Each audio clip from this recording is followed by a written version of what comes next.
Now, moving right along, next up we have a keynote presentation, a very inspiring one that's all about navigating challenges and finding lasting solutions in education. How do we turn obstacles into opportunities for growth? How can we create systems that stand the test of time? Our next speaker will share powerful insights and strategies to answer these questions and more in this next session. So this next session is entitled Turning Challenges into Triumphs, the Secret Sauce for Sustainable Success in Education.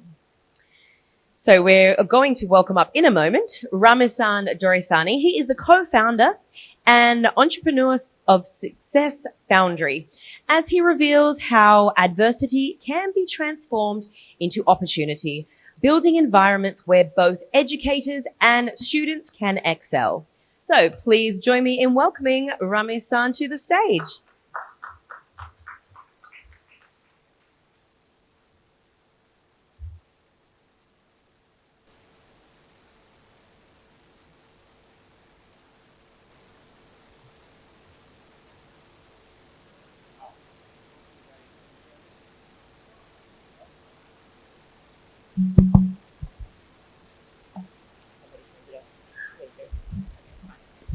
Right. Lines up very much in with my topic, I guess. There are challenges in every corner. Okay? So, let's get started without further ado. Over the next 30 minutes, I want to share with you my take on turning challenges into triumphs, the secret sauce of sustainable success. So, what do I mean by that?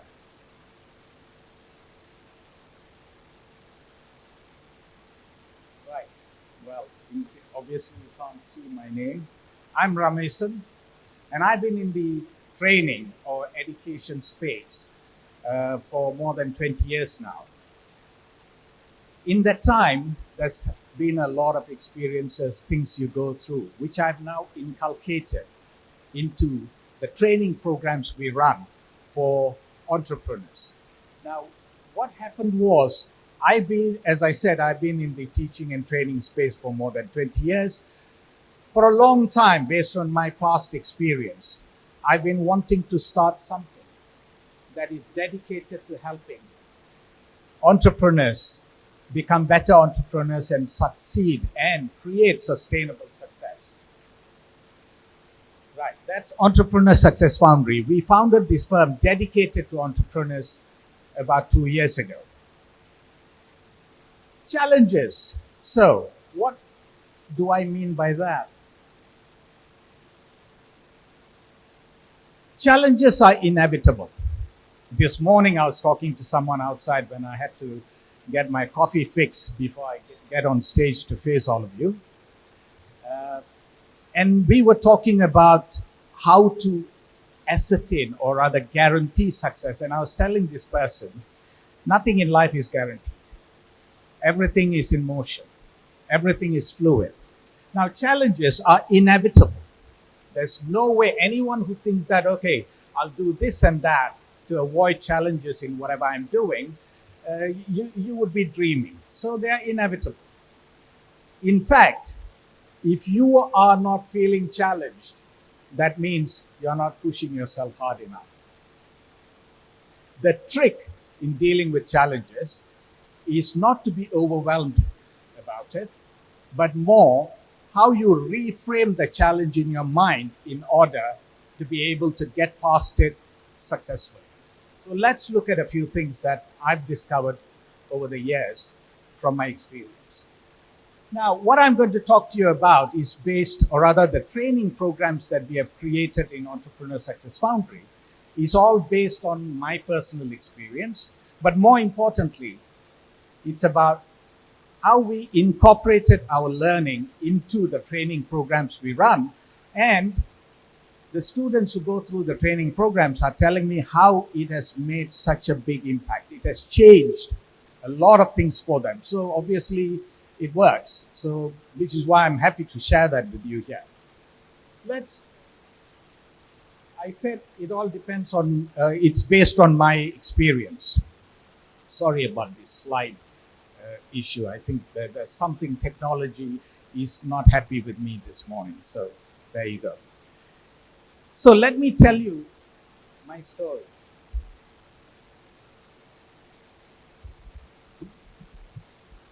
It's 2011. On a day very much like this. So if I can invite you to follow me to go to 22nd February 2011 to be specific.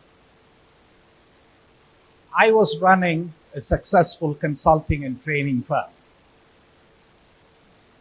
In fact, I confidently say that because a few months before this incident, somebody wanted to buy our training firm with a nice number and many zeros behind it. So that tells us we are doing something right. That morning on 22nd February, I woke up as usual. I had some meetings, a number of things happening business-wise. And in the evening, I had a training program where I'm going to speak. I went to work.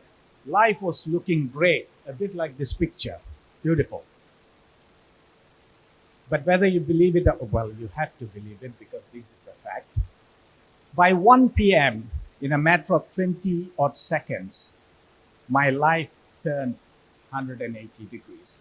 Not only I lost everything I had that morning, I was now facing potentially bankruptcy, and I was definitely homeless. In fact, for about a week after this day, I was sleeping on the roadside. Now, challenges based on mistakes you make, in some ways, are easier to deal with. But something completely beyond your control happens. What do you do? So what happened on that day? Christchurch, New Zealand, where I was based at the time, that's what the slide actually changes, went through an earthquake. I like to use this picture to make the point because it illustrates the devastation everybody faced. This particular picture, because my house is somewhere in there towards the back. So you can imagine why I had to sleep on the roadside for about a week before I found something. Now, this is unprecedented. There's no way I could have planned for it or prepared for it. Why? In New Zealand, Christchurch is known as the safe city. People from other major cities actually will have a home in Christchurch because it's a nice place, picturesque, plus no earthquake, nothing. Till today, we don't know why it happened. Geologists have figured out that a fault line caused it. Of course, we all know that's how earthquake happens. But why did a fault line appear where there was none until that date? They haven't figured it out yet. Of course, I lost everything, so what do? I got desperate. When you make decisions in desperation, 9 out of 10 times it'll be a bad decision. And I'm no different, okay? Somebody I knew from before came along and they said, Ramesan, I know what you're going through. Remember this coffee import-export business I was talking to you about? I'm going to launch it now. I'd like to have somebody with your experience as part of the business. I said, yes. This is my turning point. That's what I thought. You see, when you are desperate, you're drowning. You latch on to anything that floats by. If you're lucky, that would be a log of wood, which will help you get to the shores.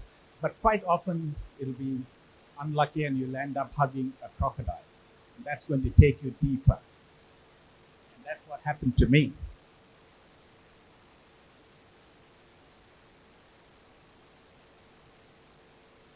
Now, before I get into this about how we prepare our students and how we apply what I learned from all this, let me tell you a little bit about how I reacted. Back then I was reacting. Today I don't talk about reacting.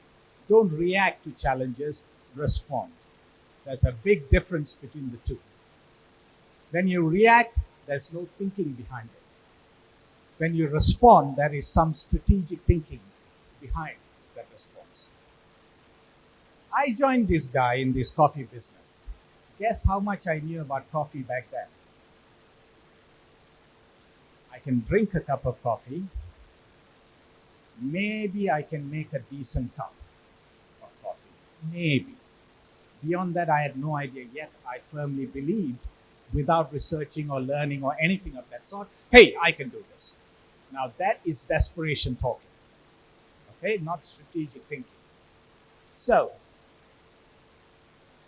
off I went, borrowed money I couldn't afford to pay back, invested into this business, and I accepted what my so-called business partner claimed in terms of his knowledge with coffee as being absolutely true. As they say, trust but verify. But I forgot the verify part of it. I just trusted. So off he went to South America, and one fine day he said, the coffee beans are coming. I said, okay, fantastic. See, in the meantime, I was sitting and making a list of people I can go to sell the beans. I haven't spoken to anyone. I was just making my own list because from my past endeavors, I knew a lot of people in the coffee/hospitality business. And the coffee arrived. I took possession, put it in the warehouse. Off I went to see these people in my list. And I told them, I got the coffee beans. Will you buy from me? And they turned around and asked, bring the samples along, the roasted samples, and then we'll have a try and decide. I'm like, roasting? Why am I roasting? I just give you the beans, you go roast it. Then they told me that's not how this industry works. Now, I never bothered to find out how the industry works. Long story short, I was running from pillar to post trying to dispose of these coffee beans. In the end, I ended up in hospital. And the nurses and the doctors were shocked because they said, we are surprised you are still walking. With your kind of blood pressure, you should have had a stroke by now. So I was lucky, apparently. So I was stuck in the hospital for about a week, nearly a week. When you are stuck like that, you see, sometimes you have to be forced to be in a position where you can't do anything else. Because if you're not, you'll keep trying to do something and keep doing it wrong again and again and again. So I was stuck there, can't do anything, time for reflection. It made me think what I was doing, and I realized I was doing everything wrong. Came out of hospital, and guess what I did first? I organized a funeral. It was the funeral of none other my coffee beans. Because by this time, the coffee beans were giving out all kinds of smells except coffee smell. And the warehouse owner wanted me to take it and get lost. So I literally had to get somebody to dig a huge hole, dump the coffee beans, and then I said it's time to move on. So what did I do next? This time I thought, okay, let's take stock, sit back and think. And I decided that I need to be doing what I know best, which is advising, consulting, training, teaching people about different things in business. See, it's interesting, isn't it? We can teach and train and consult others, but when we are in the hole, we are very good at digging it deeper. Anyway, this time we started again with some. I had my strong, my understanding was very strong on what I'm doing, and it worked. As we built the business, I realized one thing, that it's not that I didn't want to get help. I wanted to be taught by somebody else who knew the coffee business, but no help was available. Generally, in entrepreneurship, See, my training, my background is I'm a lawyer by training. So I can talk about law, but when it comes to business, it's not that easy. It's something else. Entrepreneurship is something else. A lot of people think entrepreneurship is about running a business. I learned that's not correct. Entrepreneurship is about having a leader mindset. Now, as it worked out, I realized that I want to give people the help I was not able to find. So that's how entrepreneurs, well, it was a long time coming, but only 2 years ago, I finally managed to launch something dedicated to entrepreneurs. So how do we prepare both ourselves and the students we teach or train to prepare for something they never planned for or even imagine could happen? What I learned from my experience, we have subsequently incorporated into our,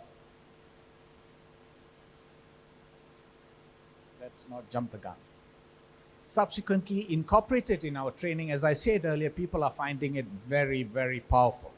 And I've got many students who have said that, look, we just followed what you guys were saying, and suddenly my business is looking different. A few months ago, it was looking doom and gloom, but now it's different. Because the most important thing, the hard skills are important. They need to come, but they can come later. First, you must get your mind right. If the mind is not in the right place, no matter what skill sets, hard skill sets that is, we have, it's not going to take us anywhere. Now, to deal with a challenge and convert it into a triumph, the secret sauce I was talking about first involves resilience. Now, stay with me. I'll talk a little more about resilience in a minute. The next thing is, okay, move, adaptability. Okay? Nothing is guaranteed, I said earlier. Neither is anything rigid or set in stone. That's another myth we all choose to believe.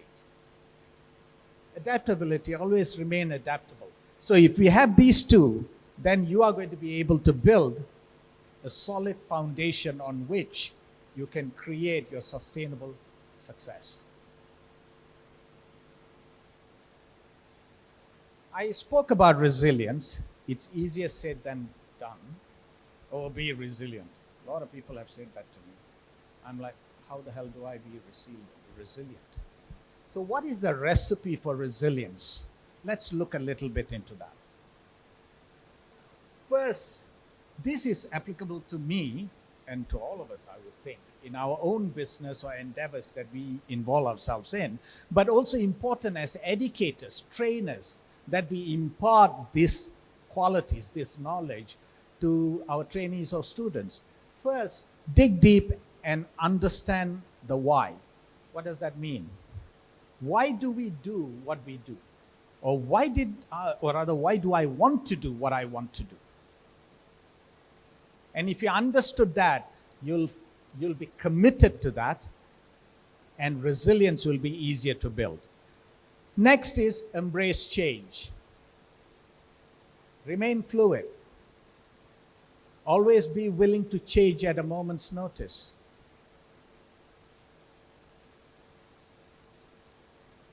Learn from failure.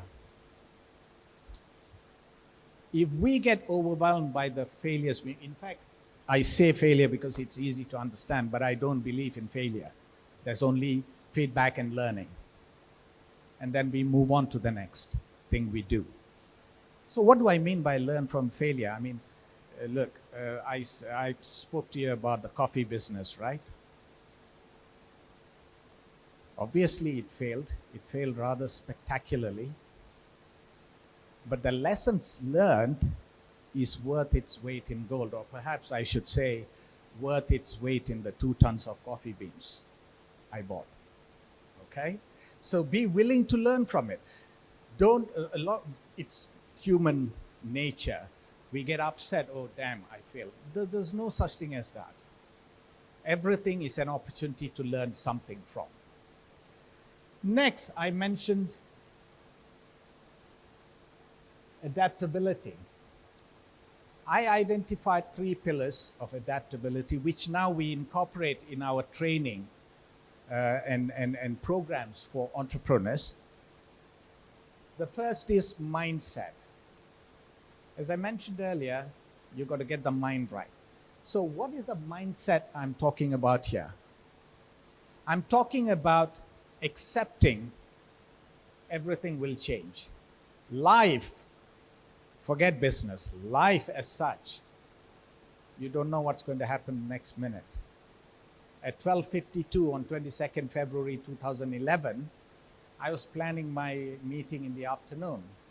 Less than a minute later, I was sitting on the roadside, bleeding and scratching my head, wondering what the hell happened. So that's how it is even in business. As entrepreneurs, we teach them that they need to be prepared for this. So that's mindset. Next, skill set. We must always be willing to develop our skills. Different things need different skills. As an entrepreneur in the same business, there are different aspects of your business and everything requires different skill sets.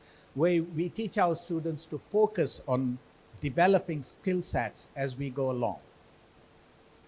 And those skill sets will then help you build the tool sets that you need. And when I say tool sets, these could be how to make data-driven decision making, for example. It's a tool that you could use. The data is the tool in this case.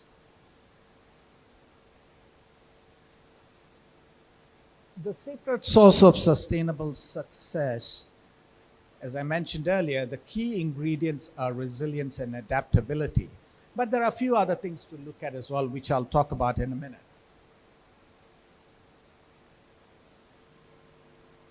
As educators, one of the first things that I've realized, and many people have agreed with me, is that we don't really teach anybody anything.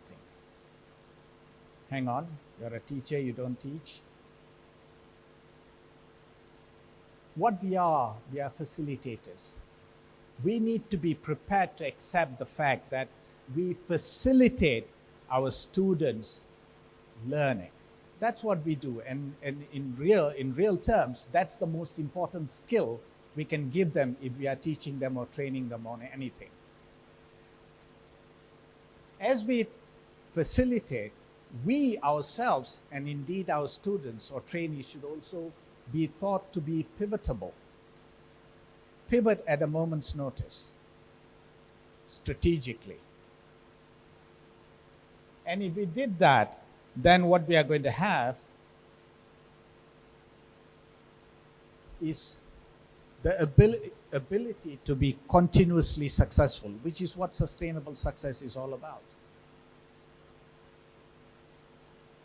Now, I mentioned the key ingredients are resilience and adaptability. And here are some other things. In fact, some of these things, they are precursors to resilience and adaptability. For example, when faced with a challenge, we need to show our students that they need to take the time to sit back and reflect on what has happened. You might need to get outside help from your teacher, trainer, coach, mentor, or whoever. I wouldn't recommend talking to your friend because your friend may not be equipped for it.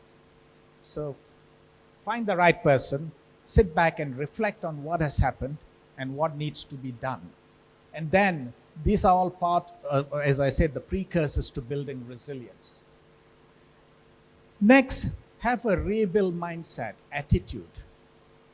I am rebuilding. See, successful people never change their goals. I love to say this to my students who are starting their entrepreneurship journey. One person that comes to mind is Steve Jobs. He was kicked out of Apple at one point. His goal was to become a successful IT-based entrepreneur. He said that in his book. But he was kicked out of Apple, something he founded. So what did he do? He went and started a company called Pixar, which created 3D animation Eventually, they got involved in movie making, and it became the most successful animation company out there. They made movies like Toy Story, I think. One of the most successful till today. And guess what? Apple asked him to come back. So successful people don't change their goals, they change their tactics in getting, or rather achieving that goal. That's rebuilding. Reinvest. I'm not talking about money here. Of course, you'll need some of that, but that's a completely different story. Reinvest in yourself. Continuously keep improving yourself from wherever you are at that point. So what's the takeaway from all this? Resilience, adaptability, these are learned behaviors. I've had students who have come and said that, look, I am not like what you're talking about. I find it very hard to be resilient in the face of challenges, but it's a learned behavior. There's a methodology to it. We teach that methodology in order for them to be able to build that resilience. One thing I'd like to kind of, in a nice way, challenge everyone is to think about how we can ensure, not guarantee, but ensure triumph in everything we face by making incremental changes in what we do. Trying to change everything and become a tough guy tomorrow is not going to happen. So how do we do this slowly but surely? Something that we have been teaching students based in UK for some time now, and we have done it long enough. We can see results. People who are thinking about wrapping it up, we all face this challenge, don't we?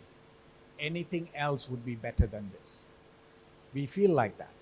We have had people who felt like that, and then they said, thanks to what I learned, actually I've managed to turn things around. So it's possible. Now, before I go to the next slide, there's another quick story I'd like to share. This happened in the UK. About a little over 100 years ago, a few women got together and they played a game. It's a sports, really. Back then, they were told, it's unbecoming of you ladies to be playing this game. Society ostracized them. Indeed, back then it was illegal for women to play this particular game or sports. What did these ladies do? They found the ability to be resilient. They changed their tactics. They went underground. The game they played, it's impossible to play it underground. They just changed the way they did it. They were playing this game or practicing it at night when everybody was asleep. Indoors, although this game was meant to be played outdoors, they tried it indoors. They played, they kept practicing, they didn't give up. 100 over years later, in the meantime, of course, society changed. And what these ladies did rather became acceptable. As it became slowly acceptable, about 20 odd years ago, maybe this is a good time for me to tell you what sports it was. It's football, as in what we call football in UK and Europe. 100 over years ago, women were banned from playing football. About 20 odd years ago, the movement started gathering momentum. More ladies' football clubs were formed, funding and opportunities made available. A few years back, the ladies' football team, which is aptly called, in my opinion, as the Lionesses, became the European champion. The men's football team didn't achieve that, but the women's football team did. Imagine those ladies who pioneered this 100 over years ago, if they gave up, if they failed to find the resilience in them to continue playing this. But what's really relevant to us as educators is that one of those ladies were interviewed when she was in her 80s or 90s, in late 80s. And she said it was her teacher who told her not to give up. The teacher told her, because they wanted to, her teacher told her, keep at it. Whether people accept or not, other people's opinion of you is irrelevant, he told her. So as educators, we are in a powerful position to impart knowledge and skills which will take our students or trainees or whatever we may call them in the long distance, or rather into the future, I should say. Every challenge, if we look at it as a problem, then that's all it'll be, a problem. And I'm sure you have heard of this. If it will appear, that is. Now, for some reason, it's given up on me. There it is. Every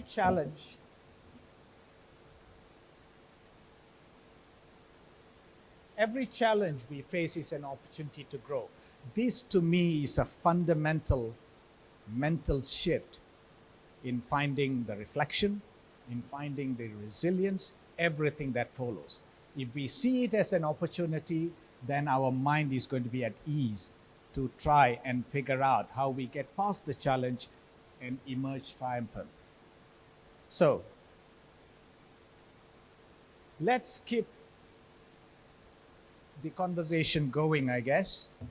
I would love to talk to everyone for the remaining of my time at this conference and also beyond.